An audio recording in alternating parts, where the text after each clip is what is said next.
लेकिन अगर एक औरत के एक से ज़्यादा शौहर है, एक औरत के एक से ज़्यादा शौहर है, अगर बच्चा पैदा होगा तो वालिदा का तो पता लगेगा, वालिद का पता नहीं लगेगा।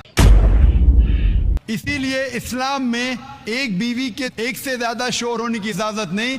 ये सूरह निसा की आयत है, सूरह नंबर 4 आयत नंबर 23 और 24 और 25 में कि शादीशुदा औरत फिर से शादी नहीं कर सकती। नाम बदलना ज़रूरी नहीं, लेकिन अगर नाम शिरकाना है, शिरक का नाम है, शिरक के करीब है तो बदलना चाहिए। अभी दूसरा सवाल है कि औरत को दूसरी शादी करने की इजाज़त क्यों नहीं, और एक से ज़्यादा बीवी करने की कई वजह है। जैसे औरत की तादाद इस दुनिया में मर्द से ज़्यादा है, तो औरत की हिफाजत करने के लिए कुछ मर्द को एक से ज़्यादा बीवी करने की इजाज़त देना पड़ेगा, फिर ही औरत महफूज रह सकती। और कई वजह है, और वजह है कि कई बार बीवी अगर कुछ उसमें मेडिकल प्रॉब्लम है तो वो बच्चे को जन्म नहीं दे सकती, तो ऑप्शन रहता है क्या वो बीवी को तलाक दे और नई बीवी करे।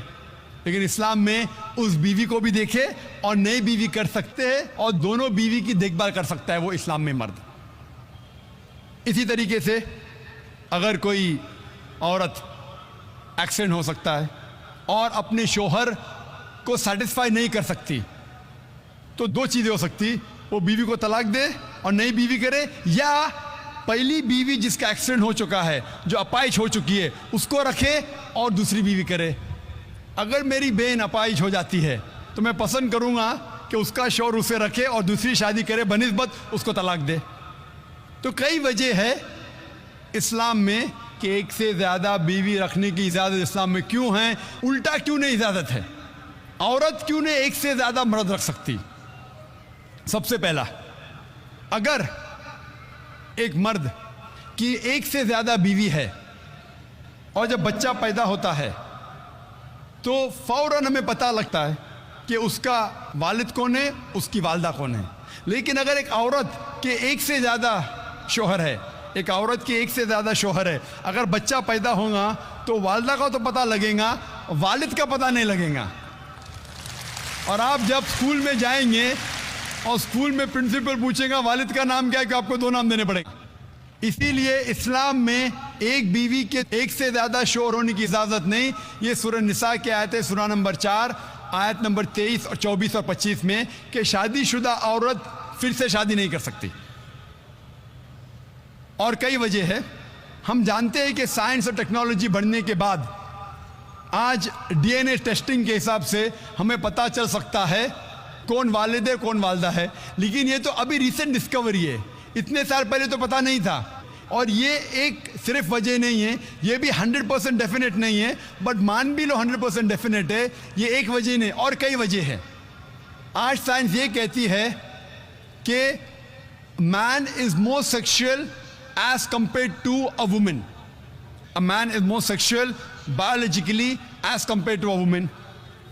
तीसरी वजह है कि एक आदमी मल्टीपल शौहर की जिम्मेदारी संभाल सकता है, एक से ज़्यादा शौहर की जिम्मेदारी संभाल सकता है, लेकिन औरत एक से ज़्यादा बीवी की जिम्मेदारी संभाल नहीं सकती, क्योंकि एक औरत में मेंस्ट्रुअल साइकिल होता है। Due to the menstrual cycle उसकी जहनी हालत बदलती रहती है, due to the estrogen level going up and down. कोई भी डॉक्टर से पूछिए, वो कहेगा कि during this period it is difficult for her to maintain a balance.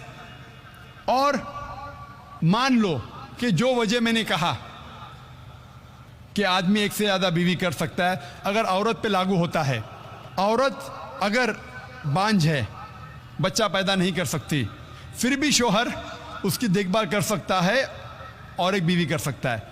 लेकिन साइंस ये कहती है कि अगर मालूम पड़ता है कि औरत बांझ है या आदमी बच्चा पैदा करने में हिस्सा नहीं ले सकता है, फिर भी चांसेस है क्या ये सिचुएशन चेंज हो सकती है। अगर बीवी को पता लगता है कि आदमी में कुछ बीमारी है जिसके वजह से वो बच्चा पैदा नहीं कर सकता, बच्चा पैदा करने में हिस्सा नहीं ले सकता है, लेकिन ये 100% डेफिनेट नहीं। अगर वो और एक शोहर से शादी करती है, चांसेस है कि दिस पोजीशन कैन रिवर्स, और कब रिवर्स होगा ये कोई नहीं कह सकता। फिर जब बच्चा पैदा होगा हमें पता नहीं लगेगा कौन उसका बाप है, पहला शोहर या दूसरा शोहर।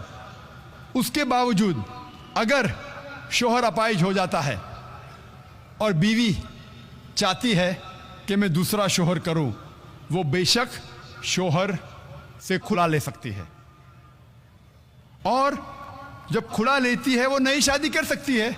लेकिन आदमी जब औरत को तलाक देता है, तलाकशुदा को नया शोहर मिलना मुश्किल है।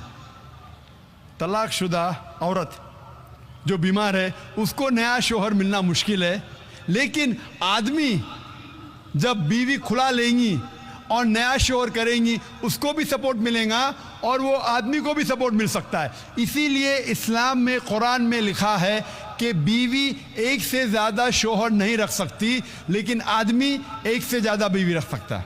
Hope the answer the question. Number 1 में भाई सवाल करें जी। अस्सलाम वालेकुम जनाब, मैं राज Shetia by profession civil engineer.